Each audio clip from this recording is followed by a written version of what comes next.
So I've been trying to learn some card magic, and I wanted to get one of those little mats that you see magicians use where they put the cards and you can spread them out really easily. But I looked online, and even for a small one, they were like 30, 40 bucks.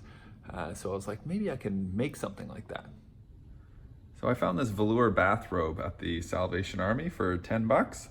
And it's got a nice, really low pile kind of velour, and I feel like I can probably make 3 or 4 mats out of this one piece of fabric. I also found a scrap piece of plywood lying around, so I'm just gonna cut this down to a shape that's a little bit more manageable. It's about the right size.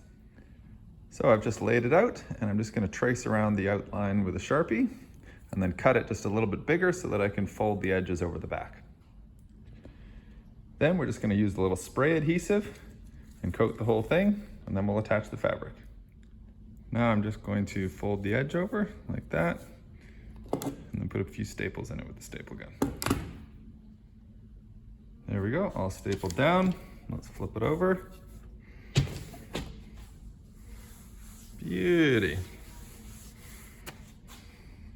Looks great.